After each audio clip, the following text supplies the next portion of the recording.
नमो विष्णुपादाय कृष्णपृष्ठाय भूतले श्रीमते भक्तिवेदान्त स्वामिनीति नामिने। नमस्ते सरस्वती देवे गौरवाणी प्रचारिणे निर्विशेष शून्यवादी पाश्चात्यदेशतारिणे वाञ्छाकल्पतरुभ्यश्च कृपा सिन्धुभ्य एव च पतितानां पावनेभ्यो वैष्णवेभ्यो नमो नमः। जय श्री कृष्ण चैतन्य प्रभु नित्यानंद श्री अद्वैत गदाधर शिवासादि श्री गौर भक्त वृंद। हरे कृष्णा कृष्णा कृष्ण हरे हरे, हरे राम राम राम हरे हरे। कल्पतरुभ्यश्च कृपा सिन्धुभ्यश्च वैष्णवेभ्यो की जय। हरे कृष्णा। प्रभु जी और माता जी सभी के चरणों में दंडवत प्रणाम। सर्वप्रथम मैं इसग्रेस श्यामा दास प्रभु जी एवं हरग्रेस निताय सेवी माता जी के चरणों में दंडवत प्रणाम करता हूँ, जिनकी परमिशन से और जिनकी कृपा से हम ये इतना दूर रह करके अलग अलग जगह पे अपने घर पे रह के और इस ऑनलाइन के माध्यम से भगवान का नाम जो है भक्तों के साथ में ले पा रहे हैं। और ऐसे तो इसमें पीछे बहुत सारे भक्तों का योगदान है, लेकिन चूंकि भक्त क्या है, कभी भी जो शुद्ध भक्त होते हैं अपनी प्रशंसा सुनना चाहते नहीं हैं। तो इसलिए, लेकिन हम सभी जानते हैं कि इसका श्रेय किसको जाता है। तो यहाँ पर मैं जो भी मतलब जो इस सेवा में बताने का प्रयास करूंगा, एक्चुअली क्या है कि ये सब चीज हमको पहले से पता है, लेकिन चूंकि वो इम्पोर्टेंट चीज है इसीलिए मतलब, और चूंकि मैं अपने खुद के शुद्धिकरण के लिए उस चीज को दोबारा से बोल रहा हूँ, तो उसमें कोई भी गलती हो जाए तो कृपा करके क्षमा करें। तो जैसा कि हम सभी जानते हैं कि जितने जीव हैं, सारे के सारे जीव जो हैं भगवान के अंश हैं और भगवान के ही मतलब धाम से आए हैं। लेकिन होता क्या है, जब हम इस भौतिक दुनिया में आते हैं तो फिर इस मतलब इस आते क्या है मतलब अनादिकाल से, मतलब प्रभुपाद जी जो बोलते हैं अनादिकाल से हम इस भौतिक दुनिया में हैं। अभी हमें मौका मिला है मतलब भगवान का नाम करने का और भगवान के मतलब अपने आप को शुद्ध करके भगवान के धाम वापस जाने का। लेकिन इसकी वजह से अनादिकाल से जब हम मतलब इस भौतिक जगत के संग में रहते हैं तो हमारी जो चेतना जो है वो सुप्त हो जाती है। तो उस सुप्त चेतना को जागृत करने के लिए ये हरे कृष्ण महामंत्र की जो ध्वनि है, ये मतलब प्रभुपाद बोलते हैं अप्राकृतिक ध्वनि है ये। इसी अप्राकृतिक ध्वनि के माध्यम से ही जो है हम अपने भौतिक चेतना को जो है शुद्ध कर सकते हैं। और उसके बाद फिर हम मतलब आगे का प्रोसेस उसके बाद का है, फिर मतलब भगवान का जो है भगवान की महिमा उजाने, भगवान के साथ प्रेम और फिर आदान प्रदान जो भी है, फिर भगवान के धाम वापस जाने का एक चांस हो सकता है। तो इस संबंध में मतलब हम देखते हैं कि हम माया के जब साथ में इतना ज्यादा मतलब भौतिक में इतना ज्यादा रहते हैं, तो अब जैसा कि हम जानते हैं इस मतलब शास्त्रों में भी क्या बताया गया इस भौतिक दुनिया को,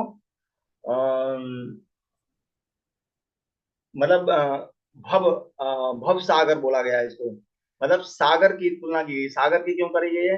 क्योंकि सागर ऐसा चीज है जिसमें कि हम मतलब अपने बल से जो है खुद उसको कभी भी पार कर नहीं सकते हैं। उसमें मतलब कोई ना कोई जो है हमको हेल्प की जरूरत ही पड़ेगी, बट लेकिन कोई हमको हेल्प करने कब आएगा? जब हम मतलब जो है चिल्लाएंगे, और जैसे अगर हम सागर में गिर गए तो चिल्लाएंगे और थोड़ा कुछ प्रयास भी करेंगे, छटपटाएंगे, मतलब कम से कम डूबने से बचने के लिए। तब कोई हमारी पुकार को सुनेगा और गुरु के माध्यम से जो है हमें अपने मतलब नाव लेके आएंगे, उसमें मतलब हमको बचा सकते हैं।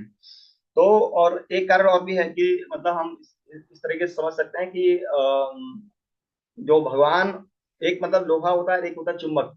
तो चुंबक जो है वो मैग्नेट जो अपने आप आयरन को मतलब अट्रैक्ट करता है, लेकिन मतलब उसमें आयरन को कुछ करना नहीं है, बस केवल उसके मतलब रेंज में रहना है, तो अपने आप ही वो उसको खींच लेता है अपनी तरफ। ऐसे ही मतलब भगवान हैं जो कि मतलब सच्चिदानंद विग्रह है वो, कि हमको मतलब अपनी तरफ खींचते रहते हैं। लेकिन होता क्या है कि कब जो है वो लोहा चुंबक की तरफ अट्रैक्ट नहीं होता है, जब वो एक जो सी वाटर होता है, समुद्र का जो पानी होता है, वो बहुत ही खारा होता है, उसके संपर्क में जब आ जाता है तो उसके ऊपर बहुत क्या बोलते हैं, रस्ट लग जाता है, जंग लग जाती है। तो उस जंग की वजह से वो फिर मतलब चुम्बक से आती है उसको खींचना, उसके पास भी आती है लेकिन फिर भी वो उसकी तरफ अट्रैक्ट होता नहीं है। और जो भी मतलब नेवी वाले भक्त हैं या फिर अपने वैसे भी मतलब अनुभव की बात है उसमें, मतलब सब लोग जानते हैं कि जब लोहे पे जंग लगता है और जितना ज्यादा वो समुद्र के पानी के संपर्क में रहता है उतना ही उसकी लोह जो रस्ट की जो लेयर है वो मोटी होती रहती है, और जितना मोटी लेयर होगी उतना ही उसका जो अट्रैक्शन जो है दूर होता रहता है। तो उसके लिए उपाय क्या है कि जैसा कि इसमें मतलब बोलते हैं, मतलब चिपिंग करते हैं, मतलब उसको बहुत हैमर मतलब बजाते हैं, उसमें हथौड़े बहुत बजाने पड़ते हैं, मतलब उसमें लोहे को बहुत कष्ट भी होता है, सब कुछ होता है, लेकिन उपाय दूसरा नहीं है। जब तक वो रस्ट को मतलब छुड़ाएंगे नहीं तब तक उसके ऊपर कुछ प्राइमर वगैरह भी नहीं लगा सकते, मतलब उसको लोहे को बचाने का कोई और माध्यम नहीं है, उसको इतना कष्ट तो सहना ही पड़ेगा। तो इसी प्रकार हम देखते हैं कि जब हम मतलब भौतिक दुनिया के इस संपर्क में आ जाते हैं और हमारे ऊपर जो भौतिक आवरण ये रस्ट के रूप में चढ़ जाता है, तो उसको हरिनाम के माध्यम से और भक्तों की सेवा के माध्यम से जो है हम उसको, जैसे उसमें हथौड़े बजाते हैं ऐसे ही इसमें मतलब हमको कुछ मेहनत करना पड़ेगा।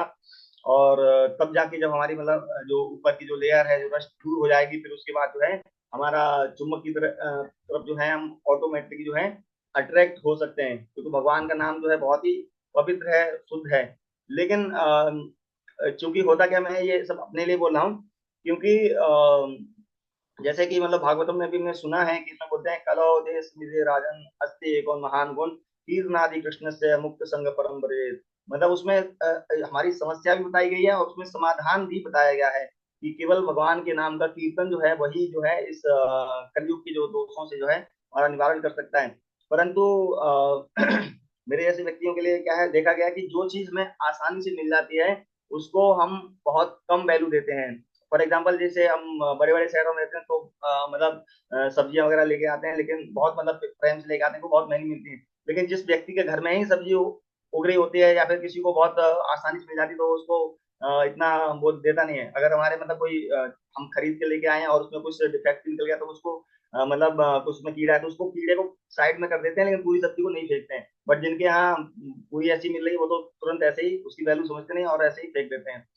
तो इसी तरीके से जो अभी प्रभुपाद जी के माध्यम से और हमें इतनी आसानी से जो मिल गया है, तो इसमें मैं अपनी बता रहा हूँ कि मैं उस चीज को मतलब उतना जिस हिसाब से इतना सीरियसली लेना चाहिए उतने हिसाब से नहीं ले पा रहा हूँ। नहीं तो उसका फिर असर अपने आप ही दिखता। और जस्ट एक मिनट और एक्स्ट्रा लूंगा मैं। एक्चुअली अभी कुछ दिन पहले गांधीधारी प्रभु जी का कुछ मैसेज इसमें मैं देख रहा था, तो मतलब वो उसमें बता रहे थे कि कुछ फॉलन सोल करके, पूरी मुझे याद नहीं मैसेज, कुछ फॉलन सोल करके उन्होंने मतलब डाला था, तो मुझे एकदम तुरंत दिमाग में क्लिक आया। देखो मतलब भक्तों का कितना रियलाइजेशन है, मतलब उनको कम से कम पता तो लग रहा है कि मैं सोल हूँ। बट मेरे जैसा व्यक्ति मतलब इतना सब कुछ करने के बाद भी मतलब अभी भी जो है उस लेवल पे नहीं आया कि हम मैं अपने आप को सोच सकूं हाँ आई एम सोल। प्रभुपाद जी हर जगह बोलते हैं, मतलब हर लेक्चर में मतलब उनका यही रहता है कि I am not this body, I am soul.